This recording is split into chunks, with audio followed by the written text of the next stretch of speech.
오늘 우리가 11장 이제 들어가잖아요. 16장까지 있는 마가복음에서 11장부터는 예수님의 순환에 대한 이제 이야기가 기록되거든요. 예루살렘 입성에서부터 예루살렘에서 순환당하시고 십자가에 당하시는 그런 부분들. 그러니까 11, 12, 13, 14, 15, 16 6장이면 전체적으로 한 3분의 1밖에 되지는 않으나 분량은 굉장히 많습니다. 순환에 대한 얘기가 3분의 1 분량에 기록되어 있으니까 나머지 예수님의 사역 전체를 3분의 2 분량에 몰아넣고 나머지 3분의 1을 할애하면서 예수님의 순환에 대한 내용을 이야기합니다. 그러니까 마치 지금까지는 뭐 즉시, 곧, 마침, 때 이런 단어를 쓰면서 굉장히 빨리 움직여 왔습니다. 10장까지는. 그런데 11장에서부터는 마치 슬로우 비디오처럼 천천히 세밀하게 어떤 일이 생겼는지에 중점을 두면서 기록해 두고 있습니다. 되게 재밌어요. 신기하고. 그때 이런 일이 있었구나. 첫 번째 이제 오늘 사건인데, 이 사건은 예수님께서 예루살렘에 가까이 오셨을 때 벌어졌던 이야기들이 기록되어 있습니다. 오늘 살펴볼 이야기는 나귀와 많은 사람들이 등장하게 됩니다. 나귀를 통해서 우리는 오만함에 대해서 살펴볼 것이고, 많은 사람들의 행동을 통해서 편견에 대해서 생각해 보려고 합니다. 모쪼록 신앙생활 하는 데 있어서 무척 치명적인 독소와 같은 오만과 편견에 대해서 살펴보고, 우리의 신앙생활 속에서도 오만과 편견이 어떤 식으로 움직이고 있는가, 그것을 살펴보면서 그것들을 해결해 나갈 수 있는 귀한 시간 될 수 있기를 주님의 이름으로 축원합니다. 자, 먼저 오만에 대한 이야기입니다. 나귀를 통해서 오만을 살펴볼 텐데, 나귀 입장에서 한번 잠깐 말씀드려 볼게요. 여기서 지금 얘기하는 나는 나귀입니다. 그날도 나귀, 나에게는 다른 날들과 특별히 다른 점은 없었습니다. 평상시대로 아침에 일어나서 풀을 뜯어 먹고 따뜻한 봄날의 햇볕을 쬐고 있었습니다. 그런데 처음 보던 어떤 사람들이 찾아왔습니다. 그 사람들은 주인과 몇 마디를 나누었습니다. 그리고 주인은 나를 그 사람들에게 넘겨주었습니다. 나는 어디론가를 향해 가게 되었습니다. 그런데 그날 나는 한 번도 생각해 보지 못했던 이상한 일들을 경험하게 되었습니다. 나귀 입장에서 지금 얘기를 했습니다. 그 얘기는 오늘 본문에 있는 말씀처럼 주께서 예루살렘을 입성하시기 전에 아직 아무도 타보지 않은 나귀를 통해 예루살렘을 입성하시기로 작정하십니다. 물론 그것은 구약에서 예언된 말씀대로 지금 하시는 것입니다. 그래서 두 사람을 보내고 그 두 사람 보고 맞은편 마을로 가서 새끼가 메어 있는 것을 보게 되면 풀어 끌고 와라. 만일 누가 당신들 뭐 하는 것이요? 라고 물어보면 주가 쓰시겠다고 얘기하라. 그러면 보내게 될 것이다. 이것 때문에 이제 이렇게 일이 진행이 됐습니다. 저는 이 말씀을 읽으면서 이런 생각해 봤습니다. 예수님은 하나님이시죠. 하나님의 아들이시니까 하나님이시니까 굳이 예루살렘에 입성하시기 위해 나귀를 타셔야만 했다면 나귀 만들어 버리시면 되잖아요. 그냥 만드시거나 아니면 길 잃은 나귀를 예수님께로 이끌면 되거든요. 물고기도 움직이실 수 있으시고 모든 것을 하실 수 있는 하나님이신 예수님이 그거 못 하시겠습니까? 근데 그렇게 안 하세요. 굳이 사람을 보내셔서 메어 있는 나귀를 풀어가지고 가지고 오라고 하십니다. 감람산, 지금 주님이 계신 감람산에서 맞은편에 있는 동네에 나귀를 가지고 온다는 것은 감람산, 감람원이라고 불리는 산, 올리브산이죠. 감람산에서 내려가서 기드론 골짜기를 지나 기드론 골짜기 다시 올드 예루살렘 성, 옛날 예루살렘 성으로 이렇게 올라가셔야 되거든요. 그래서 다시 나귀를 데리고 다시 끌고 내려와서 다시 올라와야 되는 거지. 번거롭게 왜 그러실까? 그냥 만드시지, 아니면 오게 하시지. 충분히 그럴 수 있는데 그렇게 안 하십니다, 주님은. 성경 전체를 보면 하나님은 충분히 하나님 뜻대로 그냥 하실 수 있는 일인데 그렇게 안 하십니다. 항상 사람을 통해서 하세요. 사람을 통해서. 심지어는 사탄이 너 배고프지? 알았습니다. 예수님이 40일 동안 광야에서 금식하셨을 때 배고프지? 돌들을 가지고 떡 만들어 먹어. 만드실 수 있으셨어요. 근데 그렇게 안 하세요. 그렇게 안 하십니다. 수천 년 동안 하나님의 백성들을 초청하고 그를 예수 믿게 하는 방법은 하늘에서 막 번개가 번쩍해서 사람들이 깨닫고 주께로 돌아오거나 땅이 갈라지거나 그렇게 안 하십니다. 평범하고 별 볼 일 없는 사람의 입을 통해서 전달되어지는 복음을 듣고 믿음이 생기고 예수 믿게 하셨습니다. 예수님이 항상 그렇게 하세요. 그래서 우리는 전도해야만 하는 이유가 거기 있습니다. 우리는 가야 합니다. 그곳으로 가고 복음을 전하고 그들을 믿게 하는 일을 하게 하시는 것입니다. 주님은 그의 권한, 권리, 능력을 제한하시는 경우들이 많으셨어요. 그는 하나님의 아들이시니까 굳이 십자가에 달리시지 않으셔도 됐지만 십자가에 달리셔야만 했습니다. 달리십니다. 제가 언젠가도 말씀드린 것처럼 여러분 이렇게 내지르는 힘보다 내지르려고 하는 힘을 멈추는 힘이 훨씬 더 듭니다.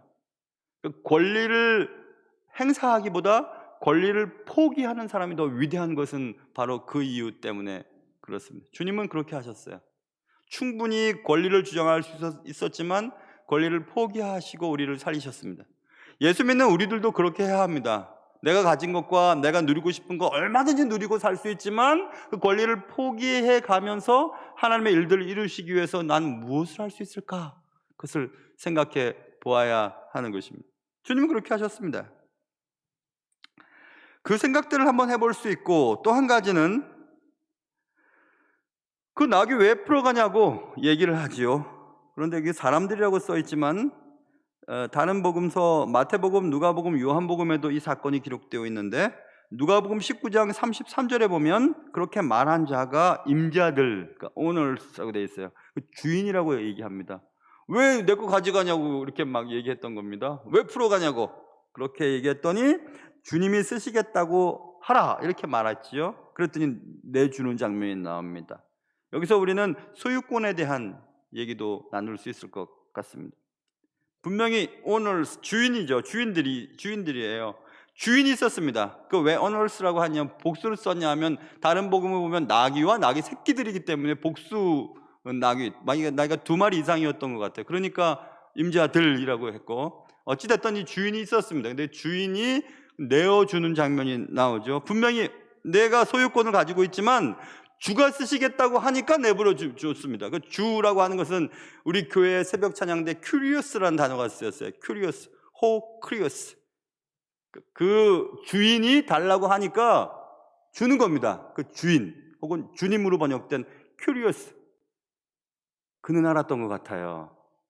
나귀의 소유권이 내게 있지만 진짜 소유권은 주께 있다는 사실을 알았던 것 같습니다. 그래서 내려주는 겁니다.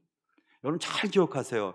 여러분이 소유하고 있는 모든 것, 그 모든 것의 진짜 소유자는 하나님이세요.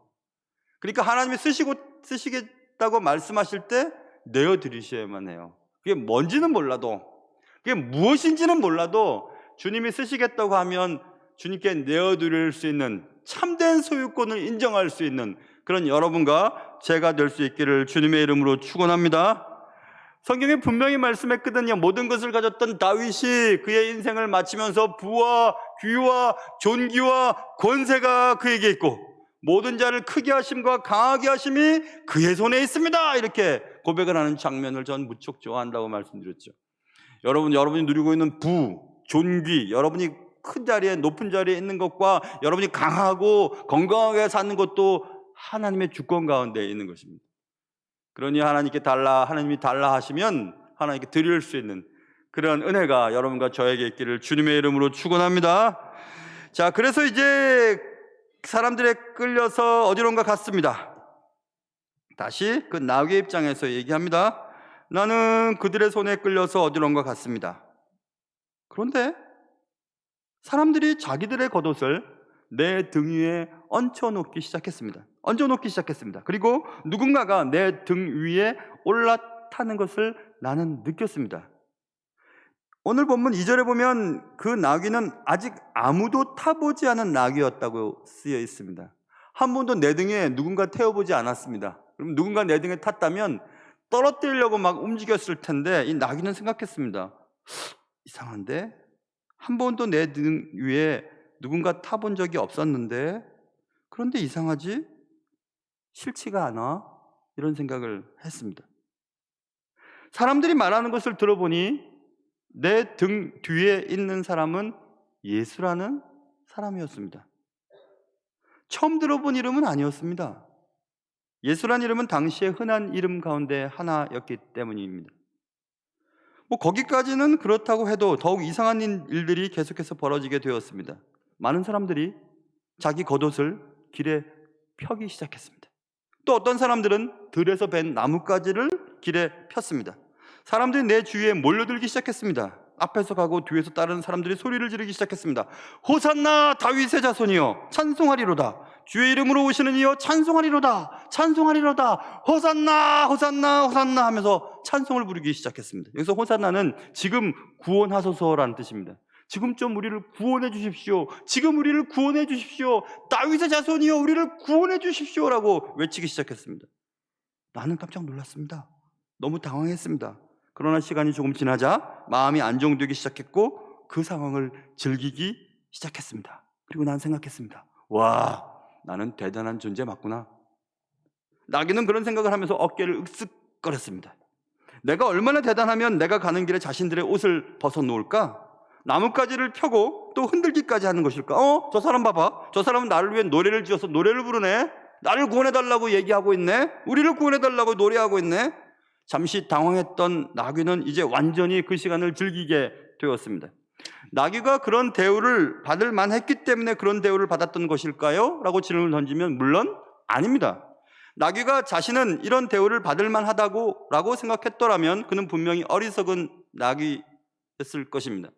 사람들이 옷을 벗어 얹고 길에 펴고 나뭇가지를 흔들고 노래를 부르며 환호했던 것은 나귀가 특별했거나 대단했기 때문이 아니었습니다. 사람들이 그렇게 환호했던 것은 나귀가 아니라 나귀 등에 계신 예수님 때문이었습니다. 오직 예수님 때문이었습니다. 93년도에 이제 교육전도사로 처음 사역을 시작했습니다. 그로부터 이제 30년, 벌써 30년이 됐는데, 참, 교육전도사가 됐는데도, 교육전도사 때도 그렇게 교인들이 많이 사랑해 주셨어요. 나이 드신 분들이 이렇게 애 사주라고 그냥 안에 할머니들 그렇잖아요. 저 안에서 꼬기꼬기 돈을 새벽에 마치면 이거 사 먹으라고 주시질 않나. 어떤 분은 두루마리 화장지를 자전거에 싣고 오셔갖고 두고 가질 않나. 고추장, 된장부터 시작해서 그렇게 사랑해 주시더라고요. 제가 뭔데 이렇게 사랑해 주나? 교육전도사 때도 정말 그랬는데 이제 강도사가 되었습니다. 강도사님 하면서 저를 얼마나 강하게 사랑해 주시는지 정말 저를 너무너무 사랑해 주셨어요. 인사해 주시고 나이 드신 분들도 존경해 주시고 인사해 주시고 지금도 마찬가지죠. 지금도 이렇게 여기 예배 준비실에 딱 있으면 장로님들이 저 딱 들어가면 딱 일어나 주세요. 일어나서 인사하고, 물론 안 일어나는 분들도 계시지만 일어나서도 인사해 주시고 저기 가서 어디 걸어가면 교회 내에서도 앉아 계시다가 일어나서 인사해 주시고 그렇습니다. 야, 제가 대단한 게 있다고요? 많이 배웠나요? 뭐가 잘난 게 뭐가 있나요? 그런데 저를 이렇게 사랑해 주세요. 왜 그럴까요? 예수 때문에 그런 건 맞잖아요. 예수 때문에 그렇죠. 근데 만일 제가 그래, 나는 존경받을 만해, 사랑받을 만해, 왜 나한테 인사 안 하지? 왜 내가 들어왔는데 일어나지도 않지? 만약 그렇게 생각하기 시작했다면 그것은 내가 잘나서 내가 괜찮은 사람이기 때문에, 내가 중요한 사람이기 때문에 라고 생각하면서 서운해하거나 기분 나빠할 겁니다. 오직 예수님 때문에 내가 이런 대우를 받고 예수님 때문에 내가 이렇게 사랑을 받는다는 생각을 한시도 잊으면 안 되겠다라는 생각을 저는 자주 합니다. 여러분도 마찬가지죠. 여러분, 세상 사람들이 여러분에게 여러분의 물건을 더 팔아주고 또 여러분을 귀하게 여기는 것은 여러분이 그리스도인이기 때문에 아닐까요? 잊지 말아야 되겠습니다. 절대 잊지 말아야 되겠습니다. 나귀가 만일 자신이 뭘 잘해서 대단해서 그런 대우를 받고 있다는 생각을 계속하며 살아갔더라면 그 나귀는 분명히 오만에 빠졌을 것입니다. 만일 계속해서 그렇게 오만에 빠져 살아간다면 그 나귀 우리나라에 오면 아마 뼈다귀 해장국의 주 재료가 되었을지도 모릅니다. 저와 여러분은 꼭 기도해야 합니다. 주여, 오만함에 빠지지 않게 해달라고. 예수 때문에 내가 이런 대우를 받고 예수 때문에 이렇게 살고 예수 때문에 이렇게 호흡하며 지내고 있다는 사실을 꼭 기억하셔야 돼요. 우리가 숨을 쉬며 살아가고 있고 몸을 움직이는 것도 예수 때문에 살아가는 것이지 저절로 되는 것은 하나도 없습니다. 내가 뭐 잘해서, 내가 노력해서, 내가 운동해서, 내가 공부해서, 내가 좋은 사람을 만나서 그런 건 아닙니다. 다 주님의 은혜입니다. 여러분 그것을 꼭 기억하면서 살 수 있는 여러분과 제가 되기를 주님의 이름으로 축원합니다. 그게 나귀가 가졌던 오만함에 대한 얘기였습니다. 이제 편견에 대한 얘기를 할 차례죠. 사람들은 소리를 높였습니다. 환호했습니다. 사실 대부분의 사람들은 자신들이 왜 이렇게 환호하고 있는지 잘 알지 못했습니다. 다만 그들은 여러 사람들 가운데 휩쓸려서 그렇게 한 것 같습니다. 왜냐하면 얼마 후 며칠 뒤 그 무리들, 호산나 다윗의 자손 예수여 우리를 구원해 주십시오, 주의 이름으로 오시는 이여 우리를 구원해 주십시오라고 노래했던 그들이 저 예수를 십자가에 못 박으소서라고 얘기했던 그들이 되거든요. 그러니까 그들은 예수가 누군지, 예수가 무엇하러 오셨는지, 예수가 과연 어떤 분이신지 몰랐습니다. 예수는 단 하루 동안, 단지 몇 시간 동안 그들의 왕이었을 뿐이었습니다. 나귀를 타고 들어오시는 예수님을 환호했던 그들은 그런 마음이었습니다. 최근에 며칠 전에 세계 2차 세계대전 다큐멘터리를 보았어요.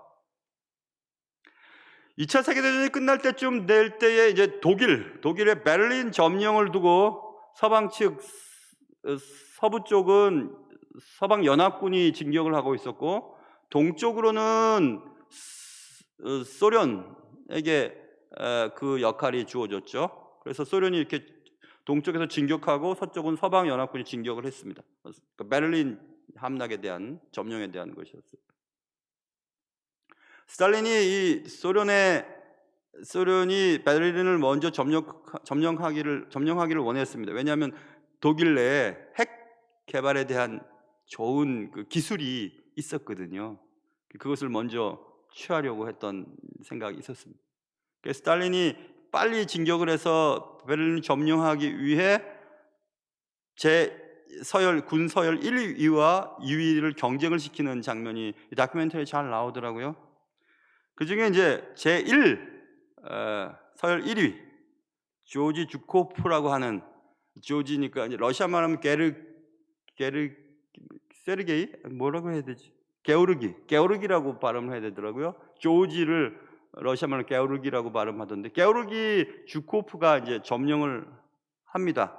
그래서 베를린을 점령하고 주코프가 이제 모스크바에 이제 개선 행렬을 할 때 막 모스크바 사람들이 막 환호를 하고 막 그런 걸 제가 영상으로 봤어요. 다큐멘터리로. 흰 백마를 타고 막 들어옵니다. 진짜 멋있던데요. 막 그렇게 하고. 거기까지 보는데 이제 스탈린이 자신에게 돌아오는 그 관심이 주코프에게 가자 주코프를 저쪽에 오데사라고 하던데요. 그 저쪽에 외곽에 이제 지역사령관으로 좌천시키는 장면, 거기까지 제가 봤습니다. 그러면서 오늘 예수님의 그 어린 나귀를 막 타고 들어오는 장면이 오버랩이 됐어요. 여러분, 한 전쟁을 끝내고 또 독일을 점령하는 데 공을 세웠던 자가 그렇게 환호를 받고 그렇게 대단한 열광 가운데 입성을 한 것과, 그리고 우리의 구원, 또 온 인류의 숙명을 변화시키는 그런 일을 위해 예루살렘으로 입성하시는, 그리고 십자가를 지기 위해 입성하시는 주님의 모습은 너무 단판이죠. 어쨌든 그들 모스크바의 사람들이 막 환호를 하거나 또 예루살렘 사람들이 막 환호를 하는 이런 모든 것들은 잠시 잠깐이었을 뿐입니다. 비록 예수님을 위해 자신들의 겉옷을 길게 깔고 손바닥을 치고 노래를 부르며 환호를 했어도 그들의 마음은 곧 변해버렸습니다. 예수님을 위해 우리는 우리의 것을 자주 희생합니다. 시간도 희생하고 재물도 희생하죠. 그리고 예수님을 찬양하며 환호하기도 합니다. 그러나 예수를 쫓고 예수께 자신의 것을 내어놓고 예수를 찬양한다 해도 예수를 믿는 것과 그런 행위들은 별개의 것임을 꼭 우리는 잊지 말고 기억해야 할 것입니다. 70년대, 80년대 이렇게 들면서 대중 집회가 굉장히 많아졌습니다. 저 여의도 그 광장에서 얼마나 집회가 많았어요, 여러분 기억하시죠? 다가오는 이제 부활절 때 저도 고등부 때 기억이 있습니다. 그 부활절 전날 꼬박 교회에서 자고 부활절 새벽에 이제 선배들과 동기들과 같이 버스를 타고 노량진 어딘가 내려서 이제 거기서부터 차가 막혀가지고 여의도로 진입이 안 되는 겁니다. 그럼 거기서 내려서 막 사람들이 쫙 밀려서 접시접시 움직여가지고 여의도 광장에 도착하고 여의도 광장에서 막 부활절 연합 행세하고 막 그랬던 기억이 제가 나거든요. 근데 그때 부활절 연합 예배 때 막 말씀을 전하시던 목사님들의 말씀 하나도 기억이 안 납니다. 근데 그냥 그 무리들 속에서 함께 걸었던 기억들, 그리고 그 많은 여의도 광장에 모여서 그냥 앉아서 있었던 그런 기억들만 남아요. 그것들이 물론 저의 신앙에 어떤 부분은 도움이 되었겠지만 그런 행위가, 그런 노력이, 그런 시간들이 저의 개인적인 신앙을 좌우하지는 못했습니다. 한참 청년 때 또 대중 찬양 집회가 아주 왕성했을 때였습니다. 찬양 집회하면 뭐 대단한 일들이 많았죠. 또 한 10여 년 전부터는 또 치유 집회가 얼마나 많은지 모릅니다. 한국 교회에 치유가 막 치유 사역한다고 막 치유 집회가 얼마나 많은지 모릅니다. 거기서 은혜를 받고 막 가슴이 뜨거워지고 펄쩍펄쩍 뛰었다고 해서 그것이 예수님을 만난 증거라고 말할 수는 없는 것입니다. 물론 도움은 될 수 있겠지만 진짜 예수님을 만났다는 것은 우리가 예수님을 만난 후 우리가 사소한 결정을 내릴 때나 일상적인 삶을 통해서 과연 예수님이 원하시는 것은 무엇일까? 예수님이 이런 상황 속에서 어떤 결정을 내리실까? 그리고 나는 그 일에 순종할 수 있을 것인가? 그것들 항상 생각해 보면서 항상 거기에 한 표를 던질 수 있는 그런 삶. 그래서 제가 자주 말씀드린 것처럼 교회에서의 모습과 여러분의 가정에서의 모습이 가능하면 똑같아야 합니다. 예수 믿는 사람들과의 말할 때와 여러분의 사업 동료들과 혹은 직장 동료들과 또 동네 사람들과 얘기할 때 언어 생활이 똑같아야 됩니다. 예수 믿는 사람들과의 관계 속에서의 대화나 또 내가 충분히 대우를 받을 수 있을 만한 어떤 장소에서 그들에게 대우하는 것이 동일해야만 합니다. 친절하고. 그것이 되지 않는다면 우리는 어떤 집회나 어떤 장소에서 막 이렇게 휩쓸려서 그런 분위기에 휩쓸려서 내가 과연 예수님을 믿는 사람이구나라고 착각할 수가 있기 때문에 그렇습니다. 호산나 다윗의 자손 예수 우리를 구원해 주십시오라고 외쳤던 그들이 며칠도 지나지 않아서 그를 십자가에 못 박아서 그렇게 그런 일들이 벌어질 수 있기 때문에 그렇습니다. 선동을 많이 당한다는 것은 무지하기 때문에 그래요. 생각이 없기 때문에 그렇습니다. 신앙생활도 마찬가지입니다. 여기저기 막 쫓아다니면서 뭐 감동을 받고 뭐 새로운 느낌을 얻기를 원하고 또 어떤 새로운 체험을 받기를 원하면 이리저리 움직이는 게 중요한 것이 아니고 말씀을 듣고 그 말씀을 생활 속에 얼마나 실천해 나가는 일상 속에서 여러분의 삶이 신앙이 결정되는 것입니다. 사람들은 예수님을 잘못 알고 있었습니다. 예수님은 다윗의 자손으로 오셔서 다윗의 왕권을 회복하고 로마의 압제로부터 우리를 구원해 줄 수 있는 그런 정치적인 왕쯤으로 생각했습니다. 정말 잘못 생각했습니다. 예수님께 대한 지나친 편견이 그들을 이렇게도 행동하게 하고 저렇게도 행동하게 만들었습니다. 그 편견이죠. 영어에서 prejudice라고 하는 단어가 있죠. 영어에 그 앞에 pre 접두어가 붙이면 앞전자로 해석하면 돼요. 그러니까 미리 한다는 거, 미리 앞에서 하는 거. 그 prejudice는 편견은 pre 앞에 judice는 judgment거든요. 미리서 그냥 판결을 내려버리는 겁니다. 나 어느 지역 사람이다. 너 어느 지역 사람이야? 알겠어. 됐어. 너 그런 사람이야. 이렇게 판결을 미리 내려버리는 거죠. 경력서 보고 너 학교 어디 나왔어? 학교 여기 나왔어? 알겠어. 됐어. 더 말할 필요 없어 하고 편견을 갖고 판결을 내려버리는 것입니다. 우리의 신앙생활에도 그런 것이 있습니다. 우리가 자랄 때의 전통, 우리가 자라면서 들은 설교 말씀. 저도 어릴 때 설교 말씀 많이 들었죠. 특별히 기억나는 것은 어떤 부흥사 목사님이 오셔서 부흥회를 하시는데 얼마나 설교를 잘하시는지 몰라요. 정말 설교에 푹 빠져들었습니다. 베드로가 물 위를 걸어다니는 그 장면을 설교하시다 얼마나 그냥 정말 사실적으로 실감 있게 하시는지, 베드로가 그냥 막 주님을 보다가 바람과 파도를 보고 막 두려워가지고 막 물에 빠져들어가서 물을 할 때마다 물이 코로 들어와 입으로 들어왔을 때 그 물이 얼마나 작겠습니까 하고 막 설교하는데, 제가 갈릴리 호수를 갔는데요, 갈릴리 바다라고 유대인들은 표현했습니다. 너무 크니까. 근데 갈릴리의 물은 담수입니다. 답니다. 짜지 않아요. 근데 그걸 평생 제가 믿고 살았다니까요.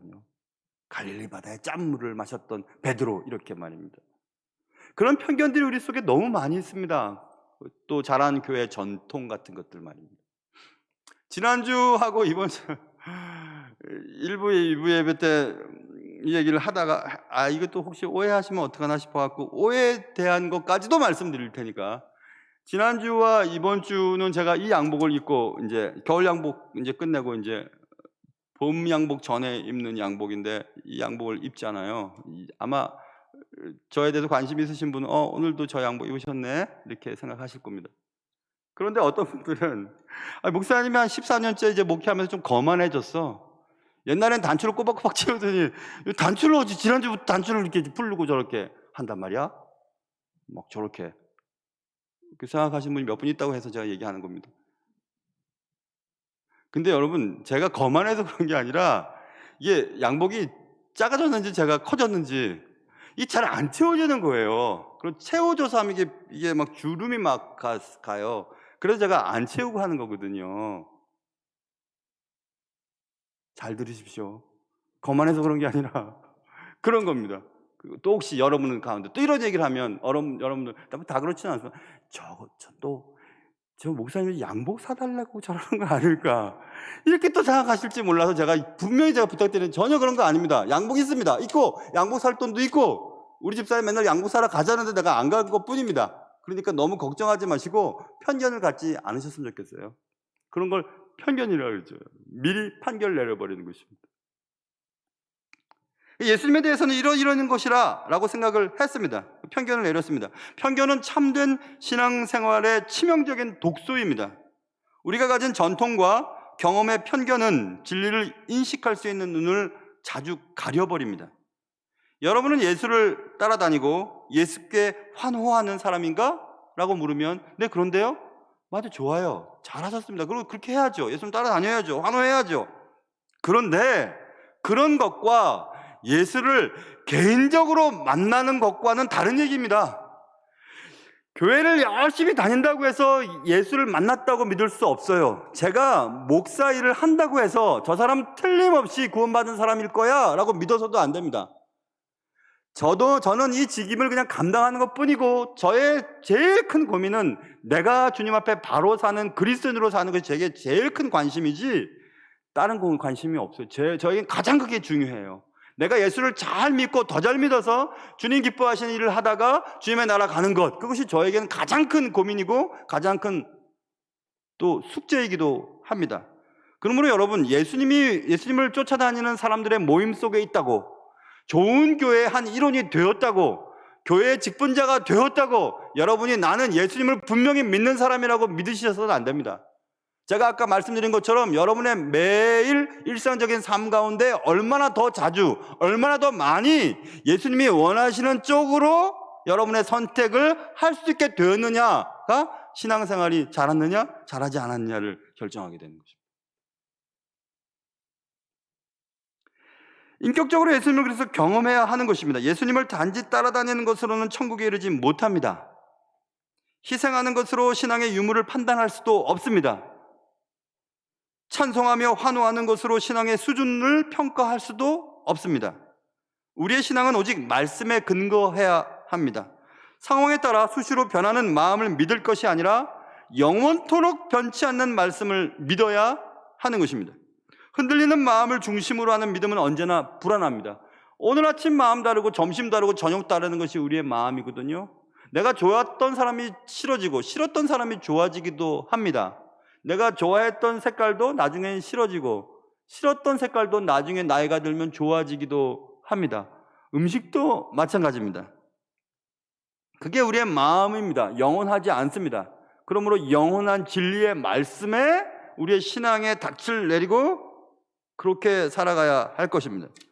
편견에 빠진 신앙이 아닌 오직 예수 중심의 신앙을 소유하는 은혜가 있으시기를 주님의 이름으로 축원합니다. 나는 나귀와 같지 않을까 한번 생각해 보세요. 나귀는 자신에게 향한 환호를 자신 때문에 환호한다고 생각했습니다. 그것은 오해였죠. 그 오해가 그를 오만함의 자리에 이르도록 만들었습니다. 예수님 때문에 여러분이 살고 계시는 것입니다. 예수님 때문에 여러분이 이곳에 이렇게 있는 것입니다. 여러분이 잘해서, 선택을 잘해서, 노력을 해서 예수 믿게 된 것이 아닙니다. 오직 예수님의 사랑, 예수님의 은혜, 예수님의 선택 때문입니다. 그러므로 우리가 자주 넘어지는, 나는 구원받을 만하고 나는 이런 일을 할 만해, 그거 아니에요. 그저 그냥 오늘 살게 되었다면 오늘을 살게 하신 하나님의 은혜에 감사하시고, 내가 여기까지 올라갔다면 나를 여기까지 올려주신 하나님께 감사하시고, 내가 이만큼 살게 되었다면 이만큼 살게 하시는 하나님께 감사하시고, 내가 이 나이 되도록 이만한 건강을 유지했다면 하나님이 이만한 건강을 주신 하나님의 은혜에 감사하며 살 수 있는 여러분과 제가 되기를 주님의 이름으로 축원합니다. 오직 은혜였음을 잊지 마셔야 돼요. 여러분들 은혜가 빠져버리면 교만하고, 교만하면 오만하고, 오만하면 주님이 넘어지게 만드십니다. 오만한 나귀가 되지 않아야 하겠습니다. 또 나는 많은 사람들 가운데 하나가 아닐까 생각해 보시기 바랍니다. 많은 사람들이 막 움직이는 곳에 그냥 따라 움직입니다. 내가 정말 주님을 개인적으로 만나진 않았으나 어떤 모임이나 어떤 모임 속에서 내가 정말 그만한 사람이 된 것처럼 여기고 살아가는 경우들도 있습니다. 그런 편견이 진리를 자주 가리곤 합니다. 분위기에 따라서 휩쓸린 신앙생활을 하고 있지는 않은지 한번 생각해 보시기 바랍니다. 혹시 선동에 의하여 좌우되는 신앙을 갖고 있지는 않은지 그것도 생각해 보시기 바랍니다. 내 감정과 마음을 믿을 수 없습니다. 오직 말씀에 닻을 내린 믿음만이 바른 믿음이기 때문에 그렇습니다. 내 눈에서 편견의 비닐을 걷어낼 때 비로소 예수가 보이기 시작합니다. 예수가 제대로 보이기 시작합니다. 예수님께서 말씀하신 길이 보이기 시작합니다. 주님이 원하는 그 길을 따라 갈 수 있는 용기도 생기기 시작합니다. 우리가 경계해야 할 신앙을 해치는 많은 독소들 가운데 오만과 편견이 있음을 기억하시기 바랍니다. 기도하겠습니다. 사랑하는 주님, 우리가 뭘 잘해서 하나님이 내게 주신 것 전부인데 내가 뭘 노력해서 잘됐다고 생각하고 거만하게 지내고 있지는 않은지요. 그렇지, 나는 이만한 대우를 받을 만해, 나는 인사를 받을 만하지 하고 오만에 빠지지는 않았는지요. 혹은 내가 잘하면서 지내왔던 교회의 전통이나 잘못 들었던 진리를 붙잡고 편견에 빠져서 주님을 잘못 알고 신앙생활을 잘못하고 있지는 않은지요. 한번 생각해 보게 하시고, 우리의 신앙을 해치는 독소인 오만과 편견에 대하여 늘 예민하게 반응하고 그것들을 해결해 나가서 진정한 그리스도인으로 살 수 있는 은혜를 우리에게 허락하여 주시옵소서. 귀하신 예수님의 이름으로 기도합니다. 아멘.